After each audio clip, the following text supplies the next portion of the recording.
네, 새 정부가 출범할 때마다 정부 조직 개편 얘기가 나오죠. 윤석열 정부는 여성가족부 폐지와 인구전략기획부 신설을 내걸었지만 물거품에 그치고 말았습니다. 그만큼 정부 조직 개편이 쉽지 않은데 대통령이 되면 어김없이 손을 보려 합니다. 이번에는 기획재정부에서 예산 편성권을 떼내는 문제가 화두로 부상했습니다. 국민 경제에 정말 도움이 되는 일일까요? 김우철 서울시립대 세무학과 교수, 김형수 단국대학교 사회과학대학 행정학과 교수 모시고 토론해 보겠습니다. 어서 오세요. 네, 반갑습니다.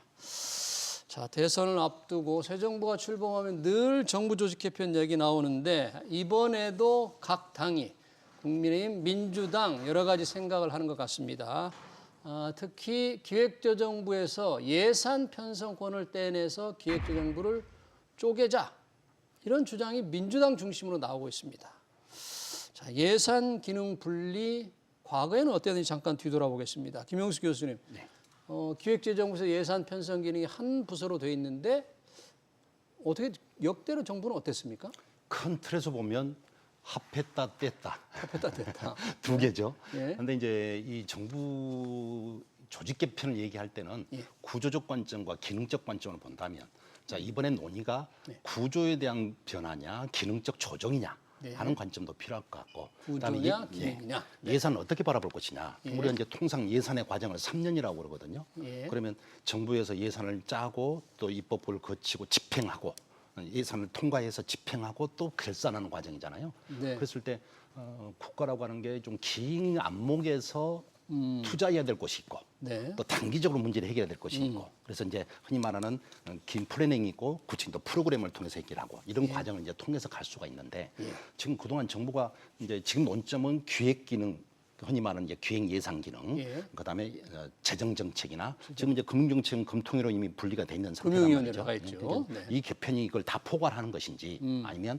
예산 기능만 별도로 떼서 정부의 좀 기획 기능을 강화해서 좀 장기적인 국가 비전을 좀 얘기하려고 하는 차원에서 이걸 따로 떼자는 것인지 네. 이런 측면에서 한 논점이 있고 두 네. 번째는 그동안 이 기획재정부가 가지고 있는 기능이 너무 과도했다는 건 객관적인 사실인 것 같습니다. 부처의 파워가 너무 크다. 일반 부처에서마저도 기재부가 갑이다라고 표현할 만큼 좀 굉장히 과도하지 않느냐 네. 이런 것들이 이제 현실적인 입장이기 때문에 기재부의 기능을 좀 조정할 필요가 있다라는 의견들이 있는 것 같습니다. 예. 특히 지난 코로나 때라든지 뭐 홍남기 부총께서 그러셨고 이번 말씀 여소야대 전국에서 입법부에서 요구하는 예산들을 행정부가 거부하는 모순에 빠지게 되는 거죠. 네. 심지어 대통령께서 직접 예산을 좀 직접 배정해주라라고 하는데도 재정 건전성 때문에 안 돼 있다, 불가능하다. 라는 게 또 기재부 입장인 적도 있었거든요. 이러다 보니까 어떤 재정 건전성 측면과 예산이라는 측면이 서로 또 분리돼 있잖아 생기는 문제 등이 네. 굉장히 복잡 다양하기 때문에 저는 오히려 이런 그 기구 조정이나 통합 문제보다는 어떤 재정의 독립성이 더 중요하지 않느냐. 재정의 독립성이 더 중요하다. 그 그래서, 부분 조금 이따 한번 네. 얘기해 보기로 하고요. 기획재정부 안에 예산 기능이 붙었다 떼었다는 과거 역사가 있었는데 이번에는 좀 떼어내려고 하는 게 특히 민주당의 대선 후보 이재명 후보가 상당히 이 부분에 적극적이고요. 기획재정부가 왕노릇을 해왔다. 이렇게 비판을 했거든요. 왕노릇. 어떤 면에서 이재명 후보는 기획재정부에 대해서 이렇게 불만 또는 비난을 많이 하고 있죠. 어떤 걸 본인이 직접 겪었기 때문에 그럴 텐데요. 네, 지금 교수님 말씀처럼 과거에 수차례 예산 기능이 지금 재무부, 예. 과거 재무부와 통합됐다 분리됐다 해왔는데요.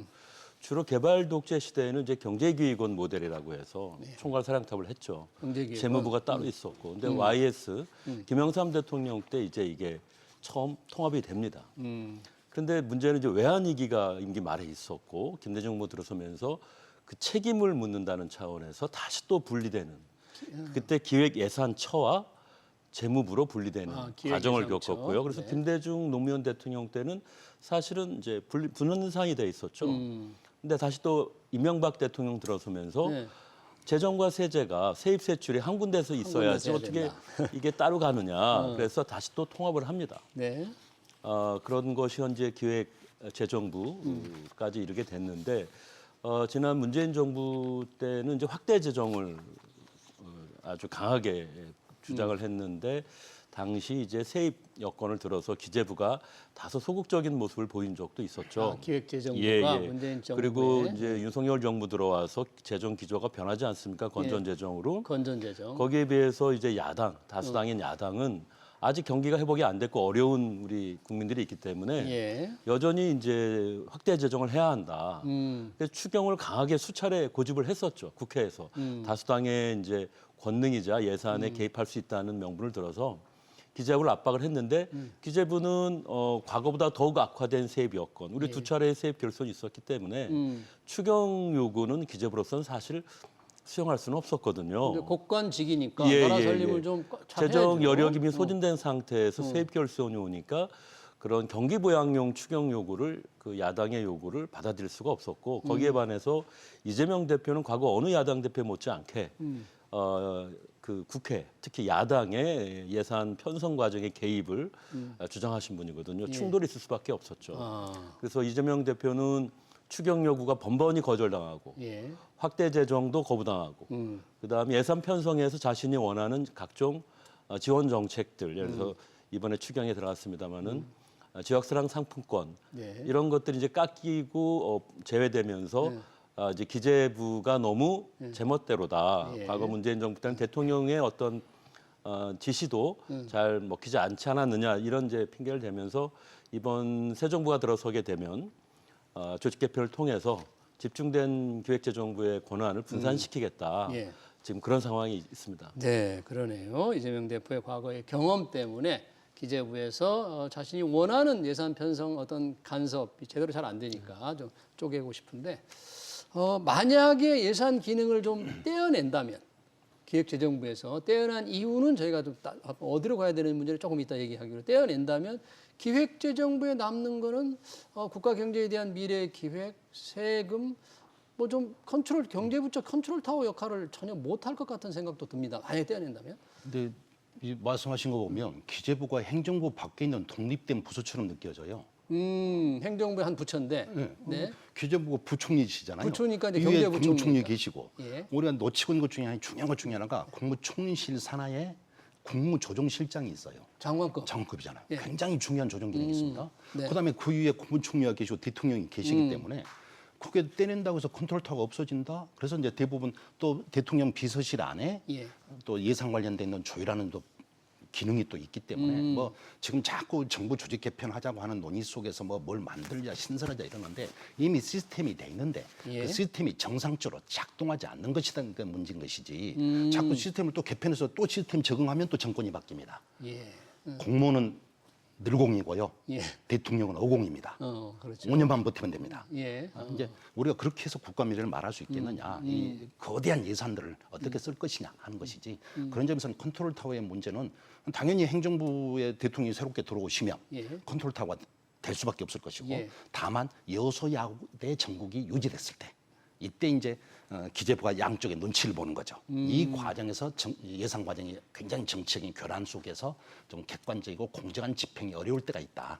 지금 현 정국이 그런 것이고 예. 그러다 보니 야당 출신인 지금 이재명 후보자께서 이제 또 이거 조정 얘기도 하는 것이고 여러 가지 뭐 입법부 했을 때 답답함이 있으셨겠죠. 또 행정부 가면 어떻게 될지 모르겠습니다. 그러네요. 그러니까 기재부에서 예산 편성을 떼어낸다고 해서 뭐 국정에 경제 컨트롤터가 없는 게 아니라 총리실에 국무조정실, 국무를 조정하는 실장도 있고 그 위에 또 대통령실에서도 또 협의할 수 있는 그게 있기 때문에 큰 문제는 안 될 것이다. 그러면 남게 되는 기재부 말고 이제 떼어내는 예산 기능을 어떻게 할 것이냐. 지금 얼핏 생각에 예전처럼 기획예산처가 DJ 때 기획예산처로 분리돼서 총리실 산하 부서가 됐었잖아요. 네, 그렇습니다. 그럼 총리실로 가야 되느냐?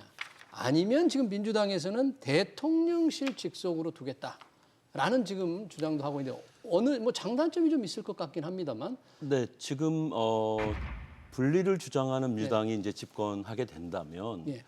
아마 확률적으로 보건대 또 이 대표의 취향상 이 대표가 선호하는 방안은 이제 대통령 직속으로 가는 방안을 선호하는 것 같습니다. 대통령 직속으로. 네. 대통령 직속의 예산실을 예. 예산실장이나 예산실을 두고 직접 대통령이 국관 열쇠를 쥐고 예산을 챙기는 그런 가능성이 있고요. 반면 이제 이런 것들이 너무 비대화된 이미 대통령실 그리고 대통령이 이런 개별 부처 예산에 일일이 영향을 끼치고 간섭하는 것이 과연 효율적이고 민주적이냐 이런 또 비판도 있기 때문에 네. 분산이 중요한 권한의 분산이 중요한 거지 대통령실로 집중이 중요한 게 아니지 않느냐 하면서 또 총무실 산하로 가서 예. 어떤 감시와 견제 이런 거 이런 기능을 더 강화하는 그런 주장도 일부 있습니다. 각각은 다 장단점이 있는데 일단 지금 예산실의 파워는 세죠. 예. 기재부에서 가장 대표적인 부서고 근데 이게 대통령실로 가게 되면 예.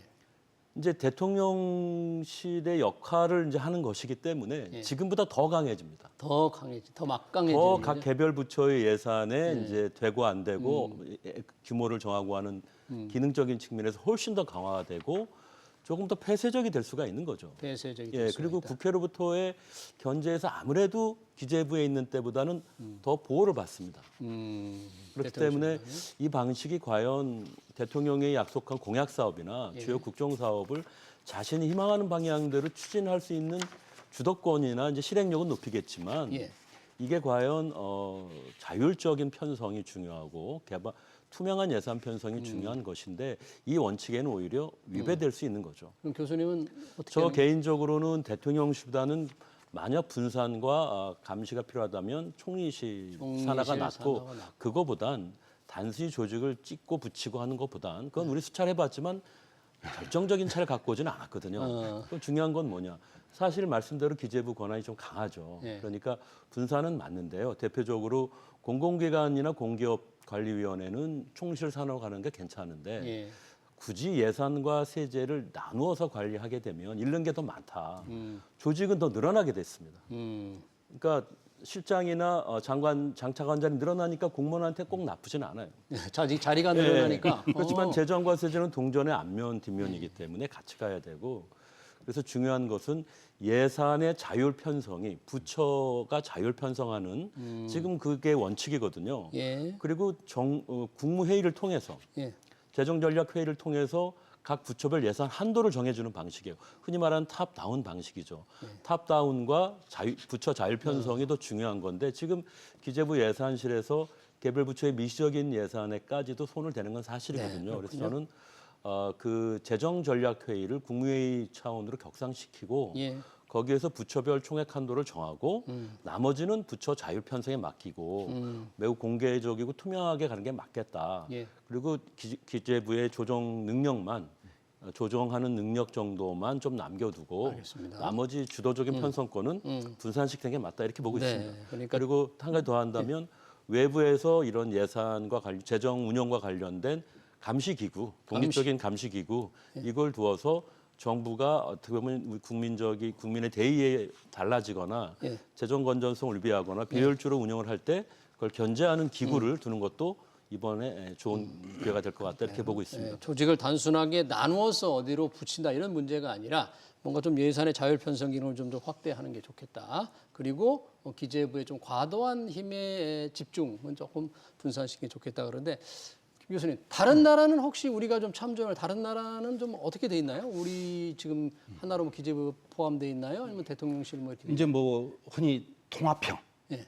현재 우리나라처럼 통합형이 있고 분리형이 있는데 대표로 분리형은 미국 같은 경우가 되게 분리형으로 볼 수 있고 미국. 또 이제 영국이나 프랑스 이런 이제 일본도 가까이 일본도 일종의 통합형에 가깝대 좀 총리실에 약간 조정 권한이 있습니다. 이제 이런 것처럼 각 나라마다 정치 문화가 다르기 때문에 예를 들면 우원내각제인 영국에다가 우리나라를 비교할 수는 없지 않겠습니까? 그렇기 때문에 뭐 교수님도 그러시고 뭐 저도 같은 관점인데 저는 이제 표현상 재정의 중립성을 얘기하는 것이고 교수님께서는 이제 자율성 이게 같은 맥락에서 볼 수 있는 건데 실제로 이렇게 한번 생각을 해보시죠. 그 1조라는 돈이 어느 정도 된지는 감이 오십니까? 1조. 1조 원. 우리 같은 이 일반 중산층 서민들은 뭐 할 수가 없죠. 1조. 매일 제가 1억씩 드릴게요. 예. 예. 그러면 365일 있으면 365억밖에 안 됩니다. 네. 1조를 통장에 은행에다 넣어놓으면 예. 한 달이면 27억이 생깁니다. 예. 예. 이게 좀 우리 정부 예산이 거의 이제 700조 육박한 상황이에요. 네. 국민 1인당 차라리 그냥 이렇게 복잡하게 예산 편성하지 말고 중요한 건 이 예산을 써서 무엇을 할 것이냐는 아웃컴이 중요한 것이지 그렇죠. 예산의 지출이 중요한 건 아니다 말이죠. 아웃풋이 중요한 게 아니다는 얘기입니다. 그랬을 때 이 670조 이제 추경했으니까 거의 뭐 700조 가깝지 않습니까? 이 돈을 썼는데 우리가 생활 속에 느끼는 건 가슴에 와닿지 않는 거죠. 차라리 그냥 그럴 바는 직접 정부가 예산 세금 걷어가지고 우리 통장에 직접 꽂아주세요. 네. 하는 게 더 낫지 않냐라는 발칙한 상상도 가능하지 않겠습니까? 예. 그런 점에서 좀 그 거대한 예산, 이 700조가 되는 계산도 안 되는 예산입니다. 이걸 재정경제부 공무원들이 팝을 세면서 숫자 맞추고 세입 지출 맞춰가는 이 회계적 관점에 매몰되다 보니 네. 주로 정책적 기능, 이제 좀 새로운 사회 변화에 따라서 새로운 어떤 정책을 해보고 싶은데, 예를 들면 행정안전부가 A라는 사업을 하고 싶은데 네. 기존의 예산, 인력이 필요한데 총력 인건비 등등 각종 갇혀 있다 보니까 재경부가 가지고 있는 어떤 정책 기능이 좀 실제 현실 부서의 자율성을 좀 침해하고 있지 않느냐라는 비판도 있고, 네. 여기서 또 지방자치단체 입장에서는 지금 지방화 시대인데 이제 지방자치 민선자치 30년이 이제 올해 딱 넘어서는데 지방자치대 지방 예산이 편성이 안 되는 구조적 문제가 있죠. 네. 그래서 그런 점에서 조금 교수님께도 그렇고 저도 그렇고 서로 좀 그동안 국가 발전 과정에서 경제 기호원의 개념이 있었죠. 그래서 미래 국가 전략을 내고 경제 발전해왔던 압축 성장의 신화를 만든 건 사실입니다. 관료 시스템에 의해서. 그렇죠. 하지만 이제는 서서히 분권, 분산화, 지방화 이런 시대로 오고 있기 때문에 조금 더 이제 그 기존에 있었던 권한들을 분산하는 것. 다만 이 예산이 바람직하게 쓰여지고 있느냐. 여기에 대해서만큼 우리가 감시하는 건 필요하다. 그런 기능을 감시 기능을 더 강화해야지 조직을 뭐 떼었다 붙였다 하는 그런 문제가 아니다. 그럼 교수님 혹시 예산의 중립성이요. 중립성, 네. 중립성을 어떻게 확보하는 게 좋겠습니까? 이런 경우입니다. 대부분 다 우리나라도 시스템이 돼 있어요. 나보라고 흔히 하죠. 국회 예산 정책처가 있는데 있죠. 비슷한 사례로 미국에서도 1974년에 도입한 케이스로 미 의회 안에 예산 정책처가 있습니다. 의회 예산 정책처. 그럼 여기에서 예산을 쭉 관리를 해가지고 미리 발표를 합니다. 이번 경기 전망, 예. 앞으로 이제 세수 예산 전망 이런 걸 먼저 규제를 해서 발표를 해주면 이걸 가지고 행정부가 경제 전망이 어떻게 세금을 높일 것이냐 줄일 것이냐 이런 결정을 한다든지. 저는 제일 재밌게 본 게 네덜란드거든요. 예. 네덜란드 같은 경우는 1947년부터인가 이 제도를 도입했는데 아예 그냥 지금 막 대선 공약이 넘쳐나잖아요. 예. 이 공약을 보고 미리 이 공약의 타당성과 예산의 사용 가능성을 미리 검토를 합니다. 그래서 사전에 정책 분석국이라는 곳이 있습니다. 사전에 이런 기능을 우리나라가 지금 제대로 못하고 있고 대개는 정부가 경기 전망을 KDI 같은 데 자료를 활용하거나 그 대선 공약에 얼마나 예산이 필요한지 네, 또 어떤 이걸 건지 미리 검토해 줍니다. 현 정부가 검증을 해서 공개를 하라 이거죠. 그래서 얼마나 엉터리 공약인지를 국민들이 알 수 있게. 네덜란드는 그런 부서가 있습니다. 우리도 그런 기능이 어디선가 당연히 해야 국회에 될 있습니다. 텐데. 국회. 국회 예산 정책처가 만들어진 지가 이제 벌써 한 20년 돼 가는데 예. 대부분 다 의회에다 두고 있습니다. 그러니까 지금 우리는 행정부에서 조직 개편을 하자라는 구조이지만 아예 이런 기능을 예산을 최종적으로 결정하는 건 의회거든요. 네. 그래서 의회에서 그나마 좀 중립적이지 않겠냐. 우리가 말하는 지향적 대통령제를 벗어나서 예. 의회에서 좀 견제해주는 기능이 있지 않겠냐라는 점에서 본다면 오히려 저는 행정부 내에서 조직 개편 이런 것 그대로 두고 기능만 조정해라. 기능을 기능만 조정하고 조정하고 감시, 본질적인 감독, 중립성을 높여라. 그런 중립성은 주장이시네. 의회로 보내주자.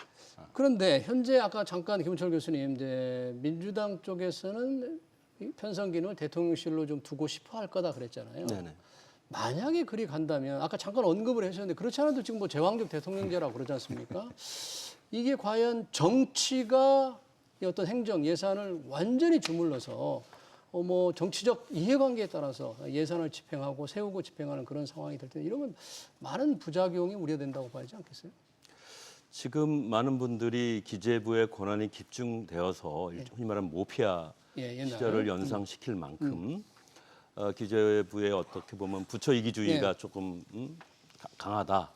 이런 이제 비판적 견해가 있어서 그래서 그러면 강력한 예산 기능을 대통령실로 가져가겠다. 근데 이렇게 되면은 또 어떤 일이 생기냐면 예산실 직원은 지금도 훨씬 더 강력한 권한을 가지면서 대통령에 대한 절대적인 충성심 위주로 정책을 운영하게 돼 있습니다. 매일 보는 대통령, 매일 체크하는 대통령 앞에서 그 어떤 일들을 하고 있을지는 우리가 충분히 상상 가능하고 국민에 충성하는 게 중요하지 대통령 개인에 충성하는 예산실이 과연 더 도움이 되겠는가. 그래서 관료제의 폐해가 오히려 더 확대될 수도 있다. 그리고 이런 민주적인 예산은커녕 과거 권위주의 시절로 회귀하는 이런 퇴행적인 현상이 나타날 수도 있는 거죠. 예. 그래서 저는 물론 대통령이 큰 총액 한도만 정하면서 부처의 자율 편성이 되도록 지원만 해라라고 한다면 좋겠는데 그러려면 그 큰 기획예산처가 대통령 산하에 갈 필요는 없는 필요가 없는 거거든요. 거죠. 근데 대통령 산하에 과거 문재인 정부 때 재정기획관 제도가 있었습니다. 재정기획관. 수석과 이제 실장 사이 수석과 비서관 사이쯤 되는 예. 거의 수석급이었죠. 그 제도를 좀 더 적극적으로 활용해 볼 필요는 있겠어요. 대통령의 뜻을 좀 더 예산에 담고 이것이 잘 그 반영되는지를 내가 적극적으로 확인하겠다. 그러면은 재정기획관 제도로 충분하지 큰 비대한 조직을 대통령 산하에 둘 필요는 있겠는가 이렇게 네. 보고 있고요. 예. 지금 예산과 세제를 한 부처 내에서 하는 통합형 부처가 글로벌 표준이에요. 일본, 독일은 말할 것도 한 없고 부처에서 하는 게 미국만 예외입니다. 미국만 예외다, 백악관 산하의 OMB라고 해서 관리 예산국이 있죠. 예. 근데 그것은 국회에 엄청난 견제를 받게 돼 있습니다. 미국은. 그래서 이제 우리보다는 조금 견제가 가능한데 우리는 견제 능력이 떨어지지 않느냐. 특히 다수당이 민주당이기 때문에 만약에 민주당이 집권해서 이 제도를 진행한다면 대통령 산하 예산실은 견제받지 않는 무소불위가 되는 거죠. 네, 그렇군요. 뭐 지금 저희는 이제 대선 전이고 아직 어떻게 될지 모르기 때문에 가상의 지금 토론을 하는 거죠. 지금 민주당이 지금 다수당인데 지금 행정부를 잡지 않았는데도 다수당만으로도 예산을 마음대로 지금 거의 결정을 합니다. 작년 말 올해 예산을 민주당 주도로 깎았죠. 깎았고 또 지금 추경 예산안 여야가 지금 합의를 했는데 합의 전에 지역사랑 상품권 국민의힘이 강력하게 반대했는데 그거를 1조 원을 행정안전위에서 통과시켰습니다. 이런 정도, 국회 압도적 다수당의 우위로 예산을 상당히 좌지우지할 정도인데 이거 예산권까지 행정 대통령실이 쥔다. 좀 상상하기 좀 어려운 생각이 들어요. 근데 국회에서 정부가 제출한 예산안을 조정할 수 있는 범위가 얼마나 될 것 같습니까? 이제 늘리기는 행정부 동의 없이 늘리지는 못하는 거죠. 네. 거의 10% 범위 안으로 저는 추정을 하거든요. 깎는 수준이. 깎거나 추경을 편성하거나 이런 예, 과정에서 거의 다 행정부가 예산을 결정하고 국회에서 할 수 있는 쉽게 말하면 700조가 되는 예산 중에 1조도 안 썼잖아요. 그걸 가지고 입법부가 예산을 함부로 쓴다라고 말할 수는 없을 것이다. 그다음에 분명히 행정부가 만약에 의회라는 감시기구가 없다면 행정부가 예산을 마음대로 편성해서 관료적 비대가 이루어지면 어떡할 것이냐. 이런 점에서 의회도 예결산 심의 기능은 의미가 있다. 그렇죠. 그런 점에서 볼 때에 물론 이제 최근에 와서 자꾸 이제 정책 이슈화 돼서 지역 화폐 문제가 사회적 합의가 된 곳이 있고 안 된 곳이 있다는 거죠. 그러니까 단체장의 성격에 따라서 그러다 보니까 이거 정치적 문제죠. 실제로 시민들은 지역화폐 제도를 통해서 준다면 분명히 생활 속에 이익이 되는 건 객관적 사실입니다. 다만 이것을 어떤 방식으로 합의를 거치고 또 배분할 것이냐. 저도 개인적으로 현재 주고 있는 지역화폐 방식은 조금 수정이 필요하다. 이제 이런 점은 좀 보완이 필요하지만 어쨌든 뭐 지금 4천억 뭐 16조를 추경했는데 그중에서 4천억 썼다고 의회가 마음대로 예산을 썼다라고 말하는 것은 좀 과도한 표현 아니겠습니까? 그래요. 지금 뭐 말씀하신 지금 아직 곧 통과시킬 예정인데 민주당 국민의힘 합의한 예산이 추가 경정 예산입니다. 13조 8천억 원. 정부가 낸 게 12조 2천억 원이에요. 1조 6천억 원 들었고 그중에서 4천억 원이 지역사랑 상품권입니다. 자, 이 부분은 이제 민주당의 아주 대표적인 브랜드 예산인데 국민의힘이 강력하게 반대를 했는데 4천억 원이 들어갔잖아요. 혹시 이 부분 어떻게 보세요? 현실을 인정해야죠. 지금 현실을 대통령은 탄핵됐고 정부가 정지당해서 파면당했고 권한대행 체제인데 사실은 과거 기존 대통령 체제보다는 이제 훨씬 힘이 약화돼 있지 않겠습니까? 그리고 지금 기재부가 그렇게 추경을 거부했지만 불가피하게 필수 추경이라고 해서 진행을 하게 되는데 야당의 협조는 거의 절대적이거든요. 지금 다수당에 플러스된 권한까지 있기 때문에 지금 비상정국하에서 그 가장 대표적인 그 민원 사안이었죠. 야당 대표의 지역사랑 상품권. 결국 뜻을 이루시는 거죠. 그래서 만천하에 이제 본인의 영향력과 본인의 정책적 선택이 옳았음을 그리고 기재부가 거기에 굴복하고 있음을 과시하려는 거겠죠. 네, 그러네요. 자, 정부 조직 개편 늘 정권을 잡으면 하려고 하는데 이 대체로 뜻대로 잘 안 됐죠. 역대 정부가 생각했던 조직 개편들이 있었는데 크게 큰 성과는 거두지 못했어요. 그 과거 역사는 어떻습니까? 우리 편하게 얘기하면 하늘 아래 새로운 건 없습니다. 새로운 건 없다. 늘 선거 때만 되면 표를 넣고 네. 뭔가를 하려고 하는데 네. 결국 돌아서 보면 원래 그 자리거든요. 네. 아까 제가 말씀드렸듯이 구조와 기능의 문제라고 했는데 아주 대표적인 예로 윤석열 정부에서 정부 조직 개편에 이슈를 걸었다 실패한 대표적인 게 여성가족부 여성가족부 아니겠습니까? 폐지 안 됐죠. 결국 이제 정부 조직법을 변경해야 되는데 법을 고쳐야 정부 돼요. 조직법을 지금 요소지대 전국에서는 정부 조직법을 구조할 수 없는 문제가 있지 않습니까? 예. 그래서 사실은 이 정부 조직 개편에 이제 특히 이번에 우리가 고민해야 될 것은 두 번을 경험하고 있습니다. 예. 그러니까 과거 문재인 정부, 그다음에 이번에 만약에 정권이 바뀐다는 가정 아래 있다면 누가 됐든 간에 정권 인수위원회가 없습니다. 그렇죠. 바로 시작하는 거죠. 바로 시작해야 되기 다음 날 때문에 이제 이런 정부 조직 개편가 빨리빨리 나오고 이런 얘기는 충분히 이해를 합니다. 이해를 하지만 늘 이런 식으로 성급하게 정부가 정책을 결정하다 보니까 좀 장기적 비전을 얻고 그때마다 흔히 말하는 좀 표현이 저속합니다만 땜빵하는 식이라는 거예요. 그래서 좀 보다 좀 체계적이고 예. 좀 정치가 할 일은 속도전을 내야 되고 또 빨리 변화를 추구할 것이고 행정이 할 일은 안정성과 예측 가능성인데 네. 뭐 5년 단위로 계속 조직이 개편되면 행정부서에서 일하는 안정감을 추구하는 공직의 입장에서는 또 불안정하게 되죠. 그렇죠. 그때마다 뭐 또 정권의 어떻게 눈치를 보게 바뀔지 되고 모르니까. 또 속된 말로 정치권이 예. 행정을 길들이는 모양새가 되고 예. 이런 이제 좀 낡은 어떤 정치 행정 구조를 이제 바꿀 때가 되지 않았느냐. 이제 그런 점에서 좀 보다 담대하게 네. 좀 정책을 정파적으로 보지 말고 좀 미래 전략으로 보자. 이런 식으로 저는 얘기하고 싶습니다. 네, 김은철 교수님. 특히 이번 정부는 선거 끝나자마자 취임하는 정부입니다. 인수위가 없죠. 그렇죠. 그렇기 때문에 정부 조직 개편법을 마련할 시간도 없어요. 네. 곧장 6월, 7월부터는 예산을 어느 정도는 초안을 만들어야 되기 때문에 정부 부처가 정해지지 않은 상황에서 예산 배분이란 불가능하거든요. 그리고 국회 상임위도 개편을 해야 되고. 예. 근데 지금 밖에서 벌어지는 일은 관세 전쟁, 통상 전쟁으로 인해서 지금 대응 여력이 지금 부족한 판이기 때문에 정부 조직 개편은 결국은 올해는 불가하다. 빨라야 올해 말이나 내년 초에나 가능한데 이건 한 호흡 더 길게 가져가는 문제가 될 수밖에 없다. 이거는 불가피한 현실을 고려할 수밖에 없다. 이렇게 보고 있습니다. 네, 잘 알겠습니다. 대선 때만 나오는 정부 조직 개편 관련 토론, 특히 예산권을 어떻게 할 것이냐 두 분의 얘기 잘 들었습니다. 지금까지 김우철 서울시립대 세무학과 교수, 김영수 단국대학교 사회과학대학 행정학과 교수였습니다. 고맙습니다. 네. 고맙습니다.